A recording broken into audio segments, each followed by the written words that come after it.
따뜻한 감성, 차가운 이성, 정확한 분석이 함께합니다. 뜨거움과 따뜻함이 함께하는 시간, 신율의 출발 새아침.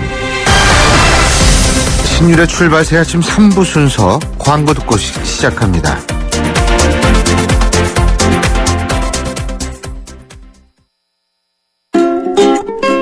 당신을 지키기 위해 꼼꼼히 봄. 당장 필요한 건 무엇인지, 혹시나 위험하진 않을지, 주변까지 꼼꼼히 봄. 그랬더니 봄봄봄봄 봄이 왔어요. 당신의 봄 삼성화재.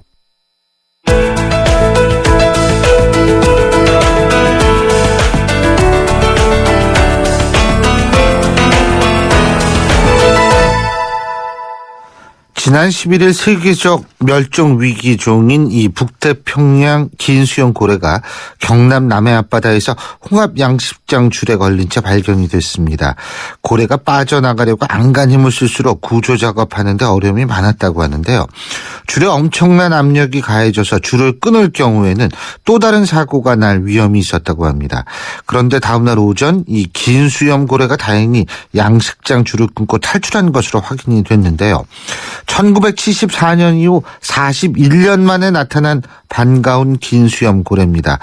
근데 이게 도대체 어떤 고래인지 좀 알아보죠. 국립수상과학원 고래연구소 안두혜 소장 연결돼 있습니다. 안 소장님 안녕하세요. 예, 안녕하십니까. 예, 이 긴 수염 고래 탈출한 건 확실히 탈출한 거죠?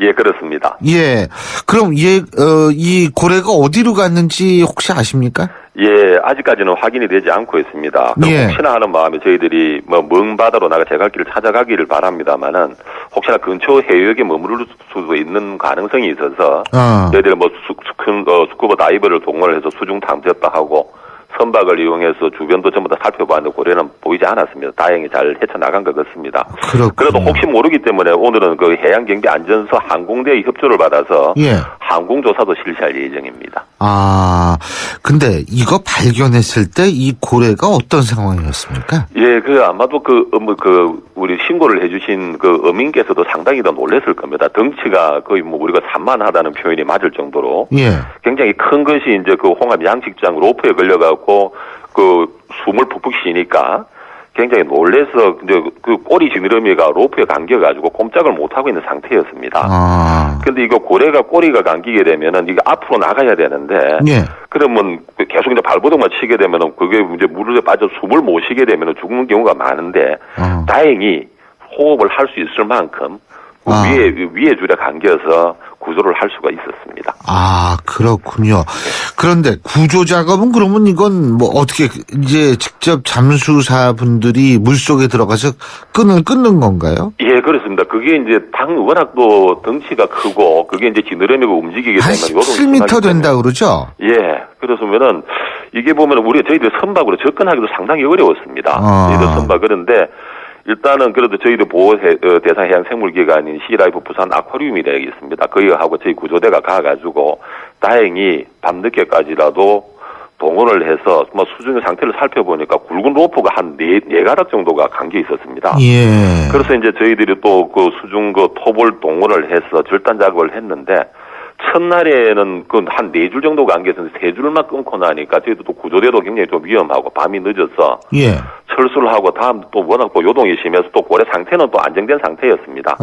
그래서 다음날 아침에 구조를 해야 마지막 작업을 해야 되겠다 해서 그렇게 다음 어제죠. 한 7시 30분경에 다시 현장에 가보니까 고래가 보이지를 않았습니다. 그래서 이제 혹시나 이것도 잘못해서 가능성도 있어서 수중도 살펴보았지만은 예. 다행히 제대로 빠져나간 걸로 저희들은 추정을 하고 있습니다. 그러니까 3개 중이니까 거진 다 끊었네요. 한 그렇습니다. 가락 정도 남아있는 상태에서 고래가 이제 그걸 스스로 끊었다. 이렇게 보는 게 타당할 것 같은데. 예, 그렇습니다. 근데 이 긴 수염 고래인가요? 이 고래가 전 세계적으로 35마리인가 그 정도밖에 없다며요. 35마리고 약 한 250마리, 지금 북태평양 한 250마리 정도가 있습니다. 아, 250마리요? 예. 이게 과거에는 우리나라 울산의 방굴의 안각하에도 등장할 정도 우리 바다에 많이 살았었습니다. 그런데 세계적인 현재는 약 한 북태평양 250마리 정도가 살고 있는 걸로 하고 있고요. 그래서 지금 250마리가 된 것도 전 세계적으로 보호를 하기 위한 운동이 벌어져서 그 정도까지도 회복이 된 겁니다. 그렇군요. 예, 그렇습니다. 근데 이렇게 멸종, 그러니까 사람들이 많이 잡아서 그런가요?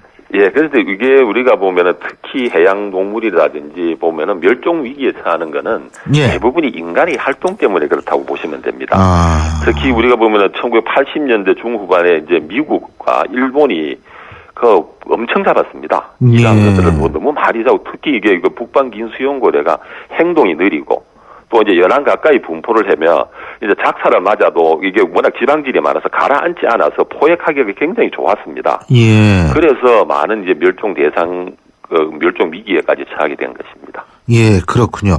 근데 울산 앞바다에는 원래 고래가 많이 나오잖아요. 거기 뭐 돌고래 그 관람하는 배도 뜨고 그러지 않습니까? 예, 그렇습니다. 이제 보면은 우리가 울산 앞바다에는 특히 우리나라 동해안에는 예. 그 고래가 좀 많습니다. 그리고 또 보면 매년 고래를 관측하는 비율이 증가하고 있는데 여기 이제 고래 광경선이 나가고 있습니다. 예. 현재는 약 한 20% 정도의 발견 빈도를 보이고 있어서 앞으로도 점점 더 우리 바다의 상태가 좋아진 건지, 고래가 물론 이제 먹이를 따라 움직이는 것이고, 또 먹이는 바다의 환경이 좋아지면 많이 생기는 것이기 때문에 우리나라의 바다의 환경이 좋아지고 있는 측면도 조금 있는 걸로 파악이 되고 있습니다. 그거는 아주 다행스러운 일이네요. 그렇습니다. 근데 이제 긴 수용고래가 탈출을 했는데 거기에서 임무가 끝나는 건 아니죠, 그죠? 예, 그렇습니다. 예, 그 이후에는 그러면 어떤 일을 하셔야 됩니까? 이게 보면 이제 긴 수용고래가 전 세계적으로 이제 보호를 하자는 측면이 강하기 때문에 예. 이제 국제적으로 긴밀한 협력 체계를 가지고 있어서 저희들도 예. 이번을 보면 이게 그리고 각 고래마다 특성을 가지고 있습니다. 개체 식별이라고 그러는데 티눈 같은 피부 조직을 가지고 이놈은 어떤 놈이다 하고 분간을 하고 있습니다. 예. 그래서 우리도 사진을 다 찍어놨기 때문에 이것을 일단 국제보경위원회 데이터베이스에 등록을 해서 아하. 이것이 움직이고 나면 다른 나라에서도 고래 조사를 하고 있습니다. 예. 그러면은 그러한 것들을 정보를 공유를 해서 제대로 살아나가고 있는지 어디로 움직이고 있는지를 올해 미국 샌디에고에서 개최된 국제보경위원회 과학위원회에서 보고서로도 보고를 하고 예. 다른 나라의 협조도 구할 예정입니다. 아, 그렇군요. 예, 오늘 말씀 잘 들었습니다. 고맙습니다. 예, 감사합니다. 예, 지금까지 국립수산과학원 고래연구소 안두혜 소장이었습니다.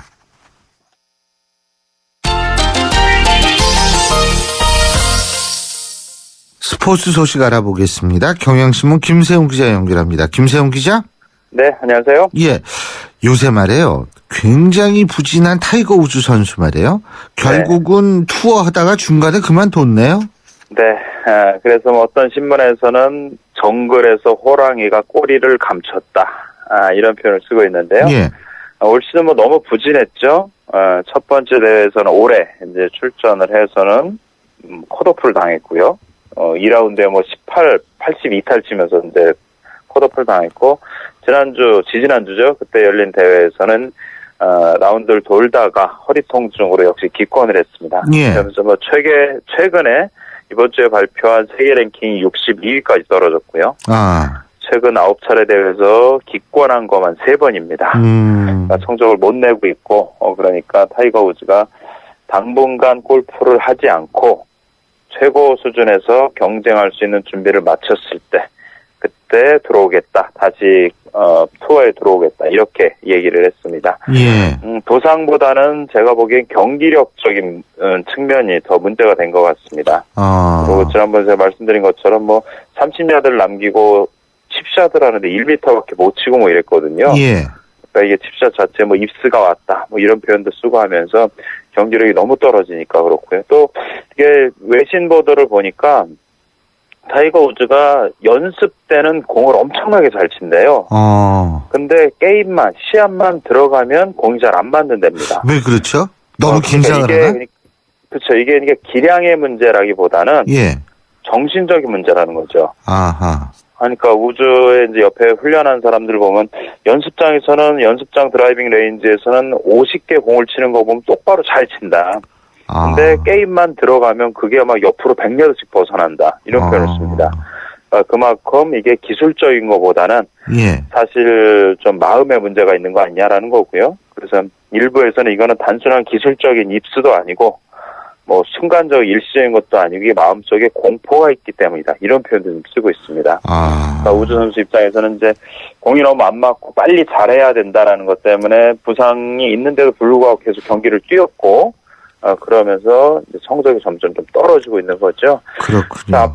예, 얼마 있다 복귀할지는 모르겠습니다. 예. 근데 대체적으로 지금 얘가 나오는 거는 빠르면은 3월 19일에 아놀드 파마 인비테이셔널 대회가 열리게 되는데 이 대회에서 타이거 우즈가 지금까지 8번을 우승을 했어요. 아하. 그리고 3월에 마스터스 대회를 출전하려고 하면 4월에 있는 마스터즈를 출전하려고 하면 일단 3월 중순이나 말 정도에는 대회를 한번 나가야 되니까 이 대회가 제일 출전할 거로 유력해 보이는데요.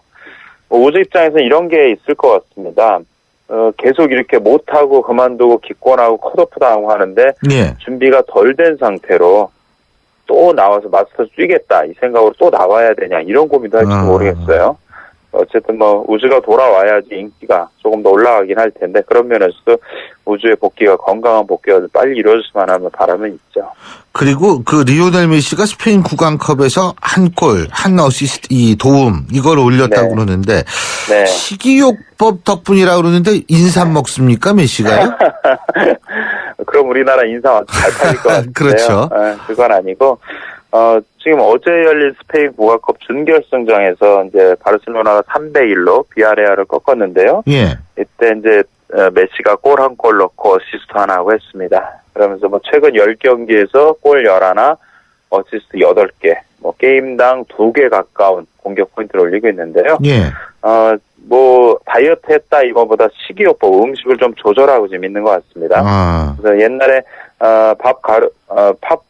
과르디올라 감독이라고 바이에른 뮌헨 감독이 바르셀로나 감독으로 있을 때 그때 메시가 상당히 잘했는데 그때 메시가 고기를 좀 덜 먹고 단 거를 덜 먹고 채소나 이런 거 위주로 하면서 몸이 아주 좋았다고 해요. 지금도 다시 이 음식을 다시 이렇게 먹기 시작을 했다. 이런 것들이 스페인 언론을 통해 좀 나오고 있고요. 또 하나 주목해볼 만한 거는 메시가 이렇게 잘하고 있는 건 팀을 위한 동료들을 위한 희생적인 플레이를 하기 때문이다. 이런 건 얘기도 좀 나오고 있어요. 그러니까 잘 안 될 때 자꾸 내가 뭘 하려고 하면 나한테 수비가 좀 많이 몰리고 하는데 메시가 또 원래 그런 선수도 아니고요.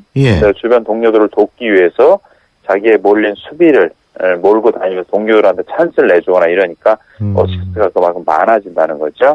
어쨌든 메시가 잘하는 거 뭐 훈련도 있고 그러지만 음식도 잘하고 또 마인드도 강하고 한 면이 메시를 최고 선수로 만드는 원동력 중에 또 다른 하나죠. 잘 알겠습니다. 오늘 말씀 여기까지 듣겠습니다. 고맙습니다. 네, 고맙습니다. 지금까지 경향신문 김세훈 기자였습니다. 출발 새 아침은 청취자들의 참여를 기다립니다. 짧은 문자 50원, 긴 문자 100원의 문자 서비스 혹은 트위터 YTN 알스타트로 함께해주세요.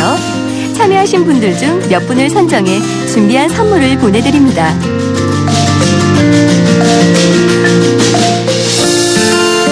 월성 원전 고리 1호기의 가동 연장이냐 폐쇄냐 이 가동 연장 여부 찬반 대립에 평평하게 맞서고 있는 가운데 어제 열렸었죠. 원자력 발전소 1호기 운전 허가 심의가 또다시 연기가 됐었습니다.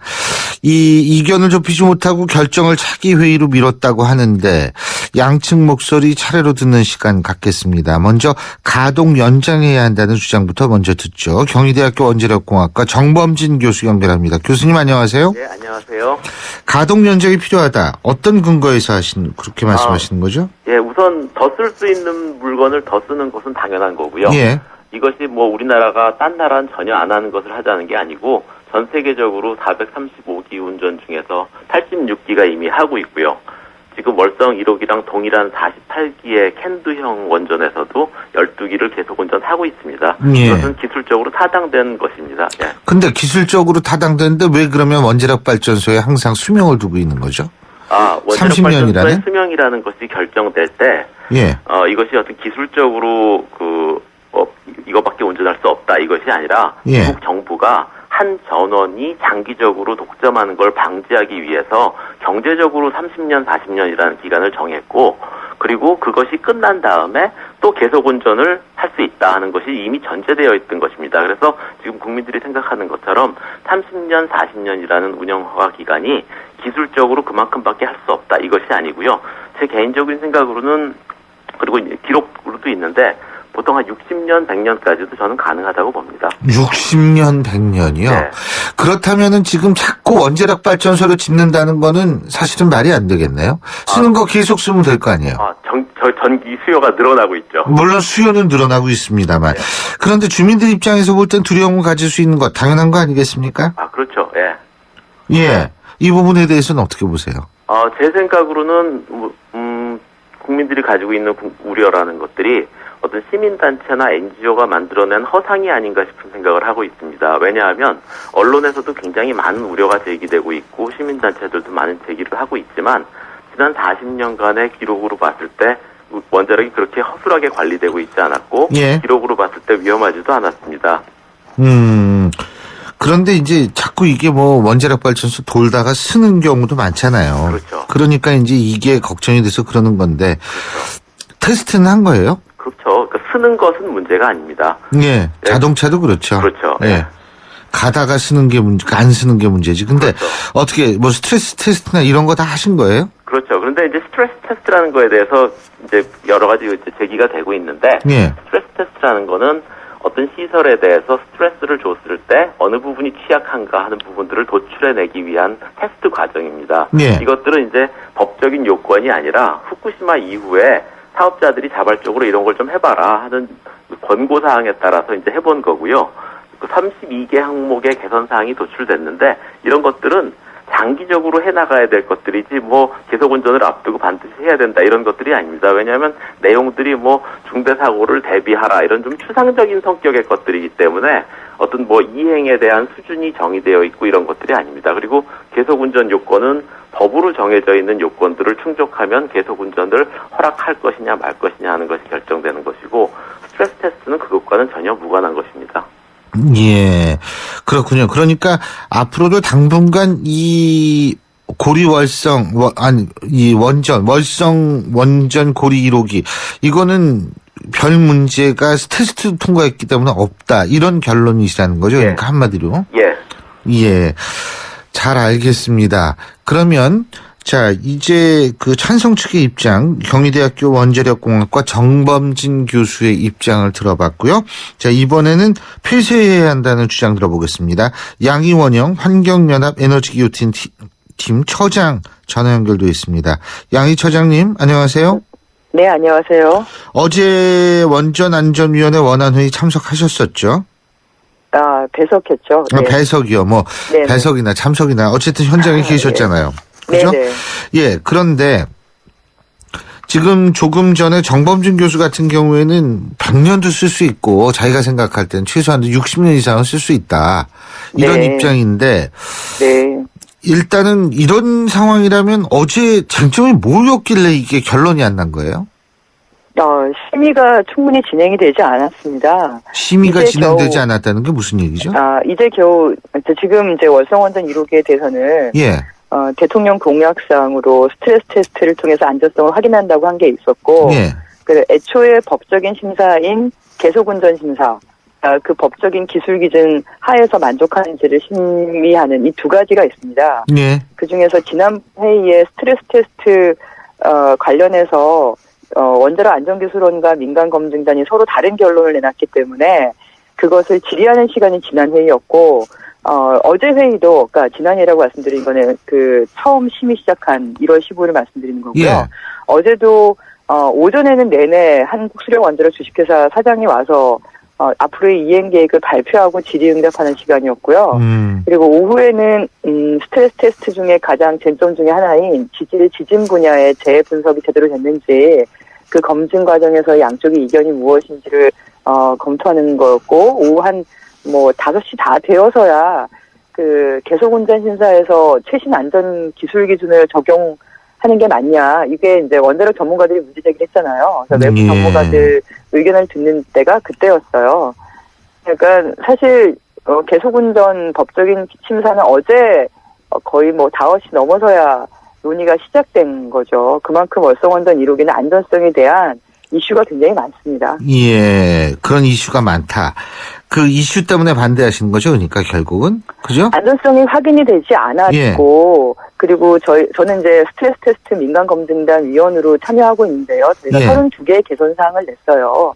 그만큼 월성 원전 1호기는 굉장히 안전성에 있어서 문제가 있는 원전이다. 특히나 70년대에 체르노빌 원전 사고 그리고 스마이 원전 사고가 일어나기 전에 설계되고 만들어진 원전이기 때문에 안전 기준이 30년 기준으로 되어 있어요. 30년 전 기준이죠.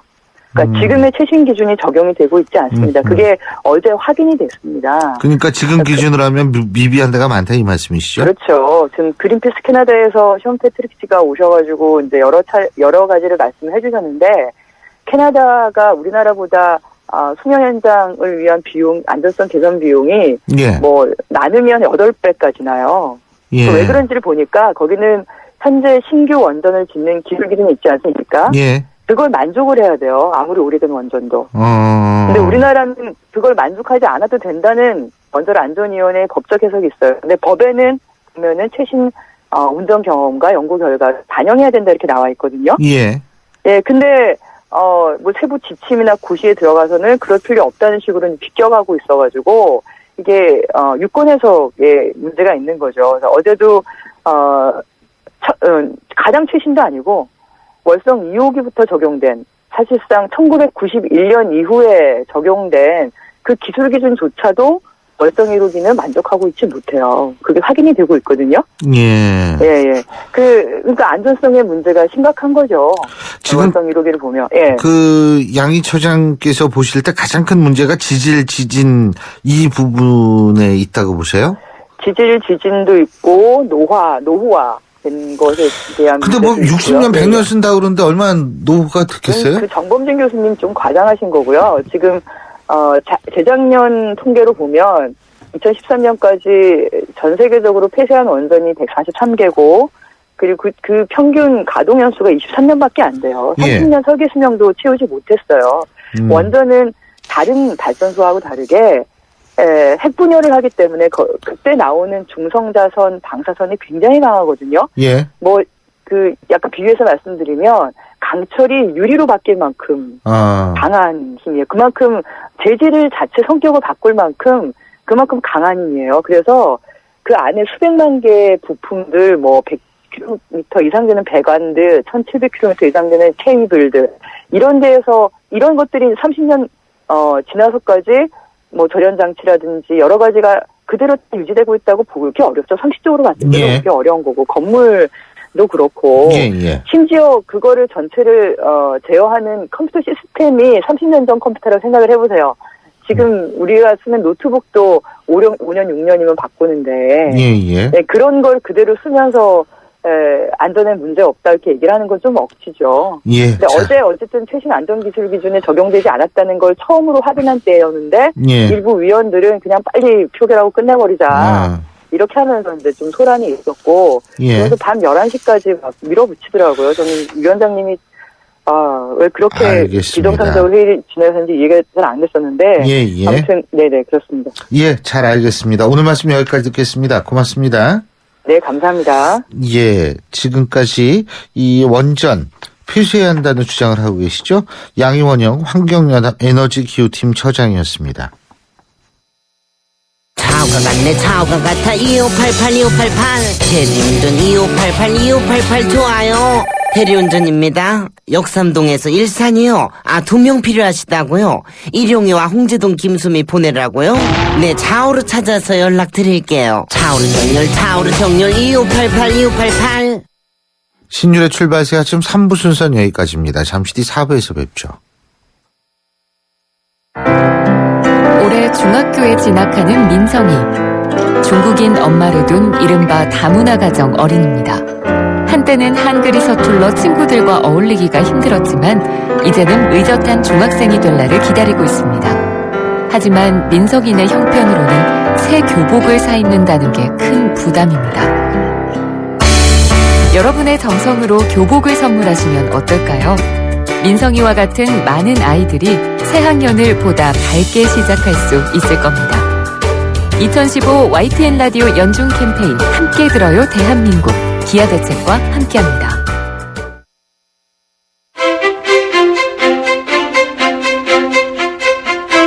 여러분은 지금 신율 교수가 진행하는 출발 새 아침을 듣고 계십니다. 신율의 출발 새 아침 4부 순서 광고 듣고 시작합니다.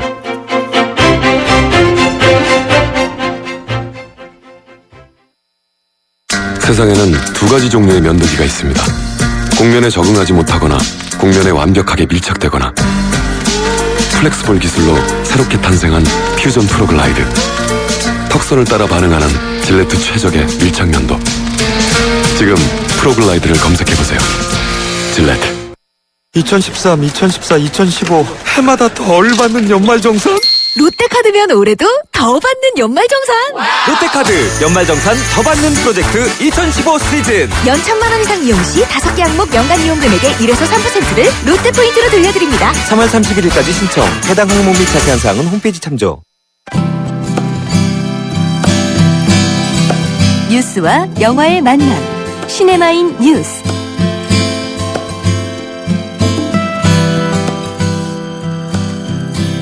예, 매주 금요일마다 여러분 찾아뵙는 코너죠. 시네마인 뉴스. 오늘도 영화 평론가의 정말 대부라고 얘기할 수 있는 오동진 평론가 나와 계십니다. 어서 오십시오. 네, 안녕하십니까. 예. 제가 뭘 합니다, 이제 곧. 아, 네. 그러세요? 네. 뭐를 하세요? 작은 영화제, 저는 뭐 부티크 영화제라고 부르는데요. 편수가 그렇게 많지는 않고요. 그렇지만 네. 아주 알찬 작품들을 한 40편 가까이 모아서 서울에서 40편. 영화제를 합니다. 네. 40편이면 그거 엄청나죠. 옛날 구작이면은 그냥 그런데요. 예. 대부분 다 여러분들이 처음 보시는 프리미어 작품들 네, 이렇게 보았습니다. 이름하여서 마리끌레르 영화제고요. 마리끌레르. 네, 올해가 4번째입니다. 4번째. 네, 그래서 예. 그 강남 청담동에요. 예. 청담 시네시티 CGV 이렇게 있습니다. 네, 거기서 2월 26일부터 3월 4일까지 7일간 열 예정입니다. 이름이 마리끌레르 무슨 패션 그렇죠. 같아요. 네. 그러니까 패션지 마리끌레르라고 아실 겁니다. 예, 예. 네. 이걸 우리말로 하면 뭐 철수의 영희 뭐 예. 이렇다고 하대요. 그래서 유럽을 기반으로 한 그 매거진이고요. 예. 국내에는 이 라이센스 잡지가 들어와 있는 거죠. 그래서 마리끌레르에서 이 영화제를 치를 수 있도록 조직과 예산을 지원하고 네. 그래서 저 같은 사람이 그 영화 작품들을 라인업하고 네. 영화제의 내용들을 채워서 같이 영화제를 만들고 있습니다. 의외로 그러니까 이게 패션 영화제냐 이렇게 물어보시는 분들이 있는데요. 패션 영화는 한 편도 없고요. 네. 다만 그 패션지가 하는 만큼 패셔너블한 영화제이긴 합니다. 그래서 남들보다 패션에 관한 영화는 하나도 없고 네. 패셔너블한 네. 영화가 그러니까 있다. 아무래도 포스터도 더 이쁘고 네. 영화제를 치르는 데 있어서 영화제가 사실은 여러 가지 그 치장의 어떤 그 맛도 있거든요. 그렇죠. 액세서리를 좀 어떻게 잘 갖고 오느냐 이것도 굉장히 중요한데 아무래도 패션지에 계신 분들이 저희 그 영화제에 관여를 좀 하고 있고 그래서 그런 디자인 감각 또는 여러 가지 어떤 예술적 감각 이런 것도 좀 돋보이는 아까 말씀드린 것처럼 부티크 영화제라고 제가 말씀드린 것도 그런 측면에서 개성 있고 아주 큐트한 그런 측면이 있는 영화제입니다. 그렇군요.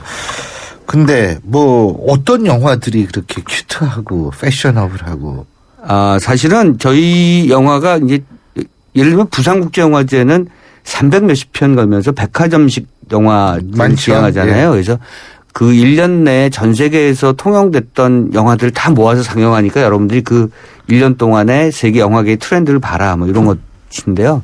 부천국제영화제 같은 경우는 이제 대중영화들을 다 모아놓은 거고요. 그 판타스틱 영화제라고 그러잖아요. 그래서 무서운 거, 공포 뭐 이런 거. 네, 이른바 그래서 장르 영화들, 액션 뭐 이런 것도 다 모아놓은 거고요. 제천국제음악영화제는 음악만 모아둔 거죠. 근데 제가 이제 이 마리끌레르 영화제를 만들 때는 제가 어렸을 때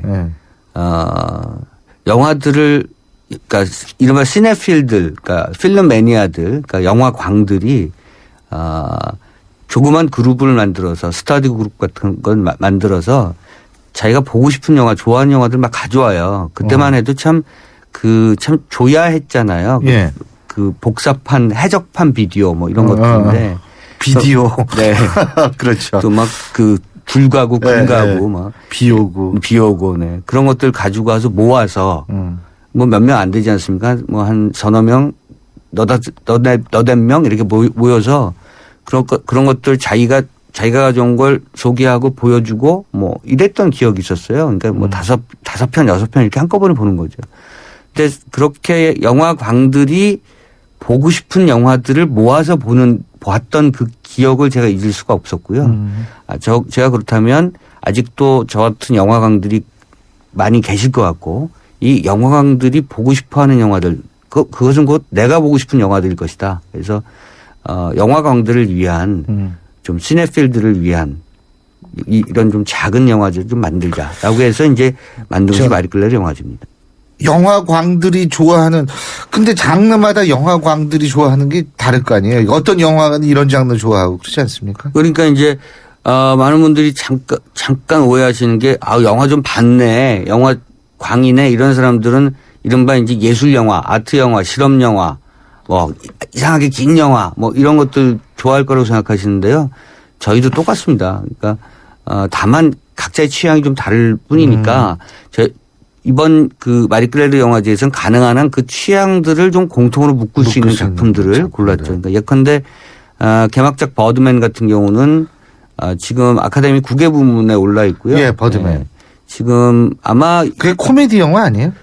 코미디와 드라마가 이렇게 다 뒤섞여 있는데요. 코미디가 그냥 막 웃지 않은 코미디는 아니고요. 오히려 쓸쓸한 어떤 그 회한의 코미디죠. 그러니까 예전에 버드맨이라는 슈퍼히어로 영화가 있었던 거죠. 예. 그런데 그 버드맨 주인공을 맡았던 사람이 마이클 키튼이고요. 예. 이제 나이가 먹었어요. 이제 나이가 60이 다 돼가고 있고. 그러니까 몸도 뭐 망가졌고. 그렇죠. 예. 이제 예전처럼 그 블록버스터의 주인공을 할 수가 없는 거죠.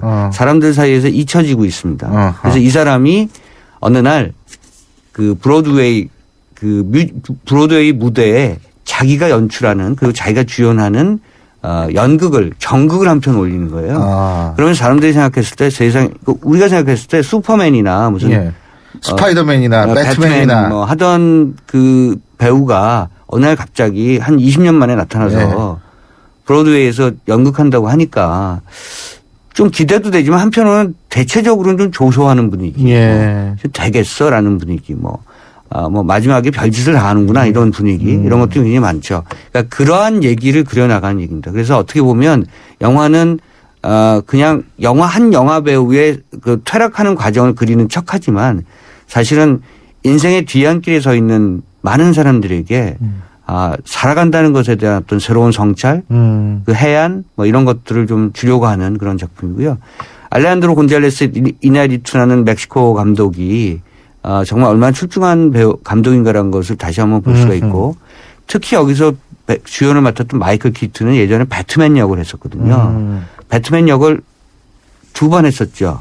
제 기억에는요. 그리고 나서 뭐 그 이후에 다른 그 배트맨들이 나왔는데 그 사실은 이 마이클 키튼이 배트맨 역을 하다가 아마 역에서 잘린 것으로 알고 있습니다. 그러니까 그 본인도 이 영화에서의 역할을 하면서 굉장히 그 자기 동일화가 강하게 작동을 했을 겁니다. 어쨌든 이 버드맨 같은 영화는 영화란 과연 어떤 사람들의 그 창조적 예술의 혼과 그것과 더불어서 인생을 살아가려고 하는 그 투지와 이런 것들이 어떻게 결합해야 되는가 이런 것도 보여주는 작품이어서요. 많은 사람들이 이 버드맨을 굉장히 기대하고 있는 것으로 제가 알고 있습니다. 저희 영화제는 이제 이런 버드맨을 포함해서 폐막작으로 저희가 선정한 니콜 키드만 주연의 스트레인저 랜드 같은 작품은 아마 국내에서는 대체적인 정보도 별로 없으실 것 같고요. 아마 이 영화제를 통해서 국내에 진입하고 일반에게 소개될 그런 작품으로 생각하고 있습니다. 굉장히 많은데요. 제가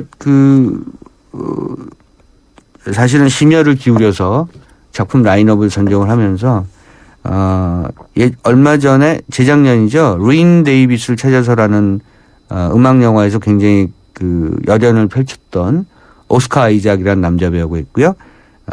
최근에 미국에서 대세 여배우로 통하는 제시카 체스테인이 나오는 A Most Violent Year라는 작품도 역시 가장 따끈따끈한 영화로 이번 영화제를 통해서 소개가 될 겁니다. 아마 영화제에서 소개된 이후에 뭐 한두 달 있다가 국내에 개봉될 작품인데요. 미국이 우리가 예를 들면 대부 시리즈를 통해서 1940년대와 뭐 60년대에 이르는 여러 가지 어떤 그 미국 자본주의 사회 이면의 그런 조직 폭력과 예. 뭐 마피아와 뭐 여러 가지 어떤 어두운 그늘들을 우리가 파악할 수 있었는데요. 이 A Most Violent Year는 그 직역을 하면 가장 최악의 예. 폭력적인 해 뭐 해죠. 이러지 않습니까? 1980년대가 배경이고요. 어떻게 보면 대부가 한국을 배경으로 한 건 아니죠? 한국 배경한 건 아닙니다. 네. 예. 미국 뉴욕이고요. 예.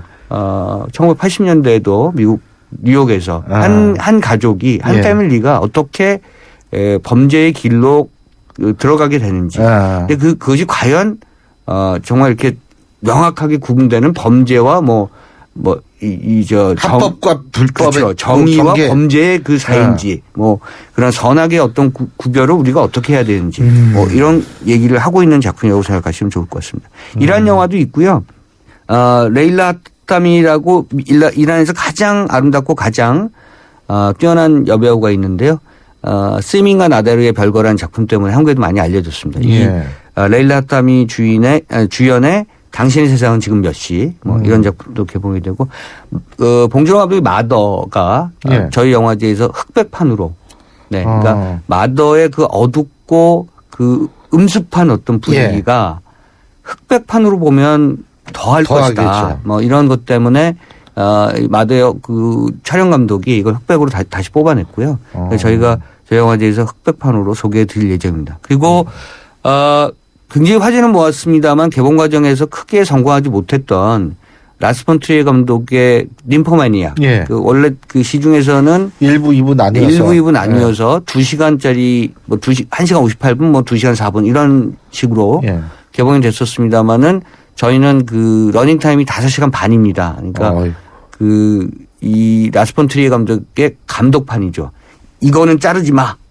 이건 내 버전이야라고 해서 찍은 5시간 반짜리를 저희는 밤에 딱 한 번만 틀게 돼 있습니다. 밤 12시부터. 그러려고 그랬는데요. 예. 그랬더니 이제 빗발치는 그 스태프들의 항의. 예. 잠도 잘 언제 자고. 가서 잠을 자라는 얘기입니까? 예. 그래서 저희가 좀 땡겼습니다. 그래서 7시 반에 시작을 하고. 7시 반. 네. 그래서 2시쯤 끝납니다. 2시에. 네. 그래도 제 고민은 지금 중간에 인터미션을 한번 둘까. 그 5시간 반은 좀 기니까. 그래서 인터미션을 한번 두고 뭐 화장실도 가셔야 되고요. 5시간 반을 오랜만에 도전해 보시는 그런 여혈 관객을 제가 만나고 싶다는 생각에서 제가 그렇게 편성했습니다. 예전에 부산영화제에서요. 패션 오브 나잇이라 그래서 12시부터 6시까지 3편을 걸었습니다. 그래서 밤 12시부터 새벽 6시까지. 그래서 그 3편을 연달아 보는 건데 처음에는 관객이 꽉 찼다가 조금씩 나가죠. 네. 그런 장면을 제가 인상적으로 기억하기 때문에 저희 이번 영화제에서 그런 작품들을 좀 해볼까 합니다. 뭐 그 외에 너무나 많은데요. 선댄스 영화제 작품이 그런 날 사이에 없던 날 이런 경우도 한 가족에 대한 얘기여서 역시 그 할리우드나 또는 뭐 선댄스나 또는 한국이나 지금 가족의 복원, 가족 관계의 어떤 그런 어떤 그 의미 이런 것들을 되새기려고 하는 그런 의지가 많이 작동하고 있다고 생각하시면 좋을 것 같습니다. 그런데 이번에 이와이 슌지, 겐키 데스까? 네. 예? 러브레터. 네. 이와이 슌지 감독이 온다고요? 저희가 초청을 했고요. 네. 사실 이와이 슌지 감독이 두 가지의 측면이 있습니다. 뭐냐면 원래 자기의 전작인 하나 앨리스라는 작품이 있는데 이것도 국내에서 굉장히 큰 인기를 모았었죠. 하나 앨리스 살인사건이라는 새로운 작품을 만들었습니다. 근데 그게 애니메이션이에요. 그래서 아주 특이한 그런 작품이고요. 지금 한창 그 일본에서는 시사회를 하고 있고 21일이 개봉인 걸로 제가 알고 있습니다. 그래서 이제 그 시기에 맞춰서 한국에서 그 자기의 신작을 소개하기도 하고 뭐 이런 계기를 맞으려고 했었고요. 또 하나는 말씀하신 오겐키 데스까? 그러니까 러브레터가 만들어진 지가 20년 됐습니다. 벌써 20년 됐습니다. 네. 국내에는 그때 이제 기억하실지 모르겠습니다만 국내에 일본 영화를 일본 대중문화를 개방한다 만다. 그것 때문에 굉장히 논쟁이 많았고요. 예.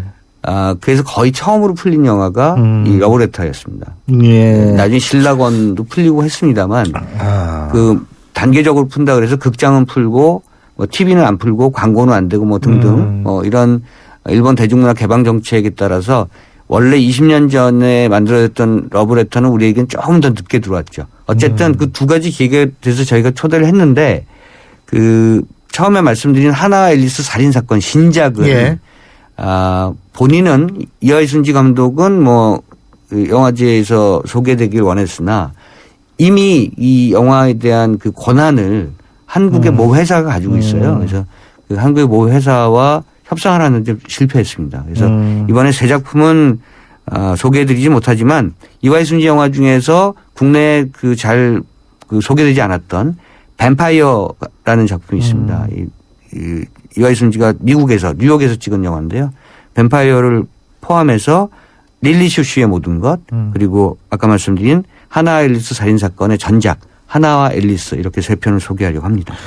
자, 그러면 어쨌든 이 마리클레르 영화제가 지향하는 바는 뭐 일반인들 네. 꼭 영화 매니아가 아니더라도 그렇죠. 예. 많은 사람들이 와서 이렇게 모아놓고 모여서 같이 공감하고 소통하고 영화를 아주 펀하게 펀한 그러니까 즐겁고 유쾌하고 그러나 얻을 수 있는 감동은 다 가져가고 그런 축약된 그런 그 경험의 시간이 저는 굉장히 중요하다고 생각합니다. 그게 저희 같은 영화제에서 이 영화 아주 섹시하네, 이 영화 아주 재밌겠네, 뭐 등등해서 몇 편을 몰아서 보고 그 마음의 경험이 사실은 6개월이나 8개월이나 올 한 해를 살아가시는 데 있어서 굉장히 좋은 힐링의 단초가 될 것이다. 저는 그렇게 장담합니다. 알겠습니다. 어쨌든 이 마리크레르 영화제 보기 힘든 영화들도 많이 하는 것 같으니까 많은 분들이 관심을 가지면 특히 영화를 좋아하시는 분들 관심 가지면 참 좋을 것 같습니다. 그게 며칠부터라고 그러셨죠? 2월 26일 3월 4일까지고요. 예. 제가 정말 더 홈즈맨 같은 영화도 말씀드렸었어야 되고 굉장히 50년간의 논쟁 같은 아주 지적인 다큐멘터리도 말씀드렸었어야 되고 지금 아카데미에 올라 있는 스틸 앨리스 이런 작품들도 다 여기서 상영된다고 생각하시면 돼요. 어디라고 그러셨죠? 청담동 시내시티 CGV. 네. 신청담동. 예, 잘 알겠습니다. 오늘 말씀 여기까지 듣죠. 고맙습니다. 감사합니다. 예, 오동진 영화평론가였습니다. 해피 쉐비 뉴 이어. 온 가족이 모이는 설 연휴.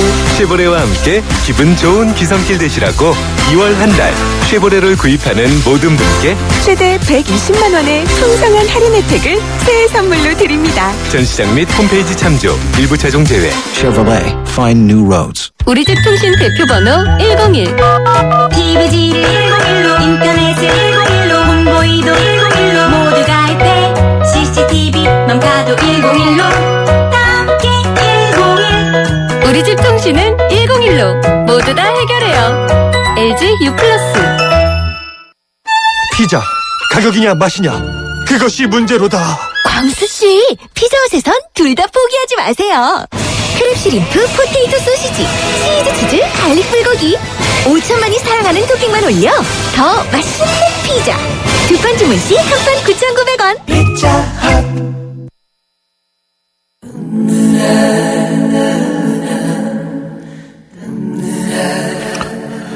예, 지금 흐르는 노래 다니타 티그람이 부르죠. I Might Be Crying 이라는 제목의 노래인데요. 벌써 주말입니다. 그리고 다음 주는 이틀만 여러분 일하시면은 설 명절 연휴가 시작됩니다. 그러니까 이번 주 금요일 여러분 유달리 부담 없는 금요일이 되실 것 같은데요. 이럴수록 여러분 주위에서 혹시 홀로 사는 외로운 분들이 없는지 한 번쯤 눈여겨볼 수 있는 여유를 가지시면 참 좋을 것 같습니다. 그래야만 보다 뜻깊은 주말이 되겠죠. 여러분 이번 주말 뜻깊게 보내시기 바라겠고요. 저는 다음 주 월요일 오전 7시 15분에 여러분 다시 찾아뵙겠습니다. 좋은 주말 되십시오. 고맙습니다. Such a simple sentiment.